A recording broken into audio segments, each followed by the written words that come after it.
അജിത് ഡോവൽ റഷ്യയിലേക്ക്. അപ്പോൾ എന്തോ നിർണായകമായ നീക്കങ്ങൾ വീണ്ടും നടക്കാൻ സാധ്യതയുണ്ട് എന്നുള്ളതാണ് ആ യാത്രയിൽ നിന്ന് മനസ്സിലാക്കേണ്ടത്. എന്തിനാണ് ഡോവൽ റഷ്യയിലേക്ക് പോകുന്നത്? അതായത് ഇന്ത്യയുടെ വ്യോമ പ്രതിരോധ രംഗത്തെ കരുത്താണ് S-400. അത് നൽകിയത് റഷ്യയാണ്.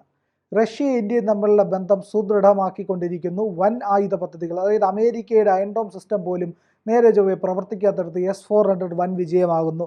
ഇന്ത്യയുടെ വ്യോമ പ്രതിരോധ മേഖലയിൽ ഇന്ത്യ സ്വന്തമായി തന്നെ കുതിപ്പ് നടത്തുന്നു. അതിനോടൊപ്പം റഷ്യയുടെ ഒപ്പം ചേരുന്നു. S-500 എന്ന് പറയുന്ന പുതിയ വ്യോമ പ്രതിരോധ സംവിധാനം നിർമ്മിക്കാനായിട്ട് ഇന്ത്യയും റഷ്യയും കൈകോർക്കുകയാണ്.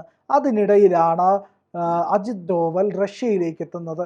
നിർണായക നീക്കമാണ്. എന്തിനെന്നല്ലേ, അതായത് നമ്മൾ നിലവിൽ ഉപയോഗിച്ചു കൊണ്ടിരിക്കുന്ന S-400 എന്ന് പറയുന്ന അതിൻ്റെ 2 യൂണിറ്റുകൾ കൂടി ഇന്ത്യയിൽ എത്തുകയാണ്. അതായത് ഇന്ത്യയുടെ വ്യോമ പ്രതിരോധ കരുത്ത് ഇരട്ടിയാക്കാൻ പോവുകയാണ്. 2 യൂണിറ്റ് എന്ന് പറയുമ്പോൾ അത് കൃത്യമായിട്ട് ഇന്ത്യയുടെ സുരക്ഷ സമ്പൂർണമായും കയ്യിൽ ഉറപ്പിക്കാൻ കഴിയുന്ന രീതിയിലുള്ള ആയുധങ്ങളായിട്ടാണ് ഇവിടെ എത്തുന്നത്. വലിയ രീതിയിലുള്ള മാറ്റം സൈനിക ആയുധ മേഖലയിൽ ഇവിടെ ഉണ്ടാകും. ഈ ആയുധ കൈമാറ്റം നമ്മൾ നേരത്തെ 2018 തന്നെ ഒപ്പുവെച്ചതാണ്. അതിൻ്റെ കൈമാറ്റം വേഗത്തിലാക്കാനുള്ള നടപടികളാണ് ഇന്ത്യ സ്വീകരിക്കുന്നത്. അതായത് അജിത് ഡോവൽ അങ്ങനെ പോകണമെങ്കിൽ അജിത് ഡോവൽ ചില കാര്യങ്ങൾ മുൻകൂട്ടി കണ്ടിട്ടുണ്ട്. എന്തൊക്കെയോ ഇനി നടക്കാനുണ്ട്. ഇതൊക്കെ തുടക്കം മാത്രമാണ്. ഇനി നടക്കാൻ പോകുന്ന കാര്യങ്ങൾ വൻ രീതിയിലുള്ളതാണ് എന്നുള്ളതിൻ്റെ മുന്നൊരുക്കമാണ് ഈ പറയുന്ന വ്യോമ പ്രതിരോധ സംവിധാനങ്ങൾ കൈമാറ്റം കൂടുതൽ വേഗത്തിലാക്കാനുള്ള നടപടിയിലേക്ക് ഇന്ത്യ കടക്കുന്നതിൻ്റെ പ്രധാന കാരണം. നമ്മുടെ ഓപ്പറേഷൻ സിന്ദൂറിന് ഏറെ സഹായകമായതായിരുന്നു ഈ പറയുന്ന S-400. ഈ പറയുന്ന എല്ലാ മിസൈൽ, ഡ്രോണ്, ഈ ജെറ്റ് വിമാനങ്ങൾ, ഈ പറയുന്ന യുദ്ധവിമാനങ്ങളെല്ലാം തന്നെ തകർത്തിടാനായിട്ട് ഇന്ത്യക്ക് കഴിഞ്ഞത് ഈ വ്യോമ പ്രതിരോധ സംവിധാനത്തിൻ്റെ കരുത്തിലാണ്. അതായത് മോസ്കോ സന്ദർശന വേളയിൽ റഷ്യയുടെ സുരക്ഷാ കൗൺസിൽ സെക്രട്ടറി സെർജി ഷൊയ്ഗുവിൻ്റെ അധ്യക്ഷതയിൽ മെയ് 27 മുതൽ 29 നടക്കുന്ന സുരക്ഷാ വിഷയങ്ങളിൽ 13ാമത് അന്താരാഷ്ട്ര യോഗത്തിലാണ് അജിത് ഡോവൽ അവിടെ പോയി പങ്കെടുക്കുന്നത്. അതോടൊപ്പം തന്നെ ഇതിനകത്ത് മറ്റൊരു നിർണായകമായിട്ടുള്ള കാര്യമെന്ന് പറഞ്ഞു കഴിഞ്ഞാൽ ഈ പറയുന്ന ഡോവൽ അവിടെ എത്തി ചർച്ച ചെയ്യുന്ന കാര്യങ്ങൾക്കകത്ത് S-500 കാര്യങ്ങളും ഉൾപ്പെട്ടേക്കാം എന്നൊരു സൂചന വരുന്നുണ്ട്. അങ്ങനെയാണെങ്കിൽ കൂടുതൽ ഈ പറയുന്ന പ്രതിരോധ കരുത്ത് ആർജിക്കാൻ ഇന്ത്യക്ക് കഴിയും. അതോടൊപ്പം തന്നെ മറ്റൊരു കാര്യം, നമ്മളുടെ ബ്രഹ്മോസ് മിസൈലുകളുണ്ട്, അവയുടെ നവീകരണം, കൂടുതൽ കാര്യക്ഷമമായ പ്രവർത്തനം, പ്രഹരശേഷിയുടെ വർധനവ് തുടങ്ങിയ കാര്യങ്ങളിലും ഒരു പക്ഷേ ചർച്ച നടന്നേക്കാം. കൂടുതൽ കരുത്തുള്ള ബ്രഹ്മോസിനെ നിർമ്മിക്കാനും അതിൻ്റെ ഉൽപ്പാദനം കൂട്ടാനുമായിട്ടുള്ള പ്രവർത്തനങ്ങളിലേക്ക് ഇന്ത്യയും റഷ്യയും കടന്നേക്കാം. കാരണം ലോക രാജ്യങ്ങളെമ്പാടും ഇന്ന് ബ്രഹ്മോസ് മിസൈലിൻ്റെ ആവശ്യകത ഉന്നയിച്ചു കൊണ്ടിരിക്കുന്നു. നമുക്കറിയാം, ബ്രസീൽ നമ്മളുടെ ഇന്ന് വാങ്ങിക്കുകയാണ്, അർമേനിയ വാങ്ങിക്കുകയാണ്. അതെ, ആകാശ് മിസൈൽ അർമേനിയ ഓൾറെഡി വാങ്ങിച്ചു കഴിഞ്ഞു.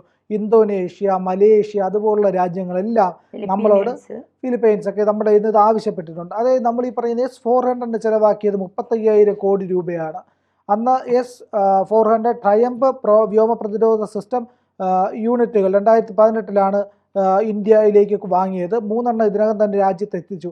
ആ 3 വെച്ചിട്ടാണ് നമ്മൾ ഇത്രയും പ്രതിരോധിച്ചത്. ഇനി 2 കൊടുത്തുകയാണ്. വൻ കരുത്തായിട്ട് ഇന്ത്യ മാധവ് 2 ഇനി ബാക്കിയുള്ളത്. 2025 4ാമത്തെ സ്ക്വാഡ്രൺ എത്തുമെന്നാണ് പ്രതീക്ഷ. റഷ്യയും യുക്രൈനും തമ്മിലുള്ള യുദ്ധമാണ് ഇപ്പോൾ ഈ പറയുന്നതിനൊന്ന് മന്ദഗതിയിലാക്കാൻ കാരണം. ഇപ്പോൾ 5ാമത്തെ സ്ക്വാഡ്രൺ 2026 ലഭിക്കുമെന്നാണ് പറയുന്നത്. പക്ഷേ നമുക്കിപ്പോഴുള്ളത് പെട്ടെന്ന് കിട്ടിയാലേ നമുക്ക് ഒരുപാട് കാര്യങ്ങളിലേക്ക് മുന്നേറ്റം നടത്താൻ കഴിയുള്ളൂ. 300 മുതൽ 400 ഡ്രോണുകളെയാണ് നമ്മളന്ന് തകർത്തത്. ഇതൊക്കെ ഈ പറയുന്ന S-400 പുതിയ യൂണിറ്റുകൾ കൂടി കിട്ടുന്നതോടുകൂടി വൻ കരുത്താവും. ഇതിന് പുറമേ നമ്മുടെ നമ്മുടെ ആകാശിൻ്റെ 1S ഉണ്ടായിരുന്നു. അതിന് പിന്നാലെ ആകാശ് NG എന്ന് പറയുന്ന ഒരു വ്യോമ പ്രതിരോധ സംവിധാനം നമ്മൾ തദ്ദേശീയമായി വികസിപ്പിച്ചെടുത്തത്. അതിൻ്റെ പരീക്ഷണം ഇപ്പം അന്തിമഘട്ടത്തിലാണ്. നമ്മൾ 2 ദിവസം മുമ്പ് അതിനെ പറ്റി വിശദമായ വാർത്ത ചെയ്തതാണ്.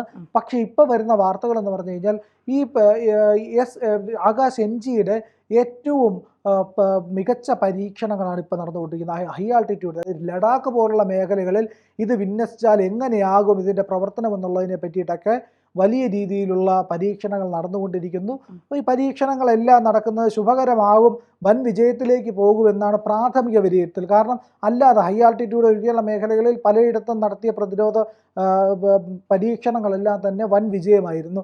അതായത് ലോ ആൾട്ടിറ്റ്യൂഡ് ഏരിയകൾ, ഇപ്പോൾ പറയുന്ന തീരദേശത്തിന് അടുത്ത പ്രദേശങ്ങൾ, തീരദേശത്തോട് ചേർന്ന പ്രദേശങ്ങൾ, ഇപ്പോൾ അതുപോലെ തന്നെ നമ്മളുടെ ഈ വേണമെങ്കിൽ നമ്മുടെ സഹ്യപർവ്വത നിരകൾ, ഇല്ലെങ്കിൽ നമ്മുടെ ഈ പറയുന്ന ചെറിയ കുന്നുകളുള്ള പ്രദേശങ്ങൾ, ഇല്ലെങ്കിൽ ചതുപ്പ് പ്രദേശത്തിന് അടുത്തുള്ള പ്രദേശങ്ങൾ, ഇങ്ങനെയുള്ള മേഖലകളിൽ, മരുഭൂമിയിൽ, ഈ പറയുന്ന ഉയർന്ന പ്രദേശങ്ങളിൽ, ഹിമാലയൻ റേഞ്ചുകളിൽ ഒക്കെ വിന്യസിക്കാൻ കഴിയുന്ന, വനമേഖലകളിൽ അടക്കം വിന്യസിക്കാൻ കഴിയുന്ന സംവിധാനമാണ് ആകാശ് NG എന്ന് പറയുന്നത്. ഏത് സ്ഥലത്ത് നിന്നും കൃത്യമായിട്ട് ശത്രുക്കളെ ടാർഗറ്റ് ചെയ്യാൻ കഴിയും. അപ്പം നമ്മുടെ ദ്വീപ സമൂഹങ്ങളിലെല്ലാം തന്നെ ഇത്തരത്തിലുള്ള ആയുധങ്ങൾ ഇന്ത്യ വിന്യസിച്ചിട്ടുണ്ട് എന്നാണ് പറയുന്നത്. ആകാശ് 1S പോലുള്ള ആയുധങ്ങളൊക്കെ. അങ്ങനെയാണെങ്കിൽ എവിടെ നിന്നെങ്കിലും ഈ പറയുന്ന അറബിക്കടലിൽ നിന്നോ ബംഗാൾ ഉൾക്കടലിൽ നിന്നോ ഏതെങ്കിലും ഒരു ശക്തി നമ്മളെ ആക്രമിക്കാൻ ശ്രമിച്ചാൽ വലിയ രീതിയിലുള്ള പ്രഹരശേഷി നൽകാൻ നമ്മളുടെ വ്യോമ പ്രതിരോധ സംവിധാനങ്ങൾക്ക് കഴിയും. അത് ആകാശ് NG ആയാലും ശരി തന്നെ, S-400 ആയാലും ശരി തന്നെ. ഇനി S-500 നമ്മൾ ഇന്ത്യയും റഷ്യയും കൂടെ ചേർന്ന് വികസിപ്പിക്കുമല്ലോ. അപ്പോഴും ഈ പറയുന്ന വ്യോമ പ്രതിരോധ കരുത്തിൽ ഇന്ത്യ റഷ്യയോടൊപ്പം. അപ്പോൾ ഏതാണ്ട് ഇപ്പോൾ റഷ്യ അമേരിക്കയേക്കാൾ മുന്നിലേക്കാണ് വ്യോമ പ്രതിരോധ രംഗത്ത് പൊയ്ക്കൊണ്ടിരിക്കുന്നത്. കാരണം അയൺ ഡോമൊക്കെ കൊടുത്ത അമേരിക്ക ഇസ്രയേലിന് കൊടുത്തതാണല്ലോ. ഇസ്രയേലിൽ വെച്ച് അമേരിക്കയുടെ പല സാധനങ്ങളെയും ഭേദിച്ചുകൊണ്ട് മിസൈലുകളൊക്കെ വരുന്നുണ്ടായിരുന്നു. അതിനെയൊക്കെ തടഞ്ഞു നിർത്തുന്നതിന് ഒരു പരിധി ഉണ്ടായിരുന്നു. കാരണം ഒന്ന് വലിയ എണ്ണത്തിൽ ആക്രമിച്ചു കഴിഞ്ഞാൽ 2000-3000 മിസൈലൊക്കെ വന്നു കഴിഞ്ഞാൽ അതിനെ പ്രതിരോധിക്കാൻ കഴിയില്ല. പക്ഷേ S-500 ഒക്കെ വരുമ്പോഴത്തേക്ക് 2000 അല്ല 5000-ന് മുകളിൽ മിസൈലുകൾ വന്നാൽ തകർക്കാൻ കഴിയുന്ന രീതിയിലുള്ള പ്രതിരോധ സംവിധാനങ്ങളൊക്കെ ഇന്ത്യ ഒരുക്കുന്നുണ്ട്. ഇന്ത്യ ഈ പറയുന്ന S-500-നൊക്കെ കഴിഞ്ഞേക്കുമെന്നാണ് വിലയിരുത്തുന്നത്. അങ്ങനെയുള്ള ബഹുപോർമുഖനകൾ ഒരേ സമയം വന്നാൽ പോലും അതിനെ തകർക്കാൻ കഴിയുന്ന രീതിയിലുള്ള സംവിധാനങ്ങളാണ് ഇനി വരാൻ പോകുന്നത്. അതുപോലെ തന്നെ ലേസർ ടെക്നോളജി ഉപയോഗിച്ചുള്ള നമ്മുടെ വ്യോമ പ്രതിരോധ സംവിധാനമുണ്ട്. ഇതൊക്കെ നമ്മൾ വലിയ രീതിയിൽ വികസിപ്പിക്കുന്നുണ്ട്. ഇതിൻ്റെയൊക്കെ അടുത്ത ഘട്ടങ്ങൾ പുതിയ ജനറേഷൻ സൃഷ്ടിക്കുക എന്നുള്ളതാണ് ഇന്ത്യയുടെ ലക്ഷ്യം. അതിൽ നിർണായക പങ്കാളിയാകാൻ റഷ്യയ്ക്ക് കഴിയും. ഇപ്പോൾ S-500-ലേക്ക് നമ്മൾ കടക്കുന്നതിന് മുമ്പ് തന്നെ S-400-ൻ്റെ എല്ലാ യൂണിറ്റുകളും ഇന്ത്യയിൽ എത്തിച്ചാൽ തന്നെ ഇന്ത്യ വ്യോമ പ്രതിരോധ കരുത്തായി മാറിക്കഴിഞ്ഞു. പിന്നെ ആർക്കും ഇങ്ങോട്ട് കടക്കാൻ പോലും കഴിയില്ല. കാരണം നമുക്ക് ഇനിയും ഇതിൻ്റെ ആവശ്യമെന്ന് പറഞ്ഞാൽ ബംഗ്ലാദേശിൽ നിന്ന് എന്തെങ്കിലും ഒരു പ്രകോപനം ഉണ്ടായാൽ, ബംഗ്ലാദേശ് സൈനിക അട്ടിമറിയിൽ നടന്ന് അവിടെ സൈനിക ഭരണം എങ്ങാനും വന്നാൽ നമ്മൾ അതിനെ പ്രതിരോധിക്കണമെങ്കിൽ നമ്മുടെ കയ്യിൽ കൃത്യമായ ആയുധങ്ങൾ ഉണ്ടായിരിക്കണം. ഓൾറെഡി നമ്മുടെ കയ്യിലുണ്ട്. വലിയ സൈനിക വിന്യാസം നമ്മൾ ബംഗ്ലാദേശിൻ്റെ ഈ അതിർത്തി മേഖലയിൽ നടത്തിയിട്ടുണ്ട്. അവർ കടലിൻ്റെ രാജാവാണെന്നൊക്കെയാണ് പറയുന്നത്. പക്ഷേ ഇന്ത്യ വിചാരിച്ചാൽ കൃത്യമായ മറുപടി കൊടുത്ത് ബംഗ്ലാദേശിനെ ഒരു മൂലക്കിരുത്താൻ കഴിയും. അതിൽ യാതൊരു സംശയവുമില്ല.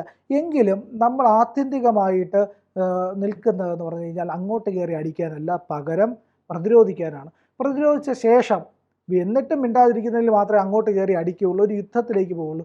ഇന്ത്യ നിലവിൽ അങ്ങനെ ഒരു യുദ്ധത്തിലേക്ക് പോകുന്നതിനെ പറ്റി ചിന്തിച്ചില്ല. കാരണം അങ്ങനെ ഒരു യുദ്ധത്തിലേക്ക് പോയി കഴിഞ്ഞാൽ അത് നമുക്ക് വലിയ സാമ്പത്തിക ക്ഷീണമുണ്ടാക്കും, നമ്മുടെ മുന്നോട്ട് പോക്കിനെ അത് ബാധിക്കും, വലിയ രീതിയിൽ നമ്മുടെ വളർച്ചയ്ക്ക് അത് വിഘാതം സൃഷ്ടിക്കും. അതുകൊണ്ട് തന്നെ ഇന്ത്യ ഈ രീതിയിലേക്ക് പോകുന്നില്ല, പകരം പ്രതിരോധം തീർക്കാനാണ്. അങ്ങനെ ആകുമ്പോൾ നമ്മൾക്ക് ഈ പ്രതിരോധ മേഖലയിൽ ഉപയോഗിക്കേണ്ട ആയുധങ്ങളുടെ കരുത്ത് വർദ്ധിപ്പിക്കണം. അതിൻ്റെ നടപടിയാണ് അജിത് ഡോവൽ എടുത്തിരിക്കുന്നത്. അജിത് ഡോവൽ എന്ന് പറയുന്ന ക്രാന്തദർശിയായ നമ്മളുടെ സുരക്ഷാ ഉപദേഷ്ടാവ് കൃത്യമായി കാര്യങ്ങൾ ചെയ്യുന്ന ആളാണ്. അദ്ദേഹത്തിന് കൃത്യമായിട്ട് അറിയാം ഇനി എന്ത് വരും.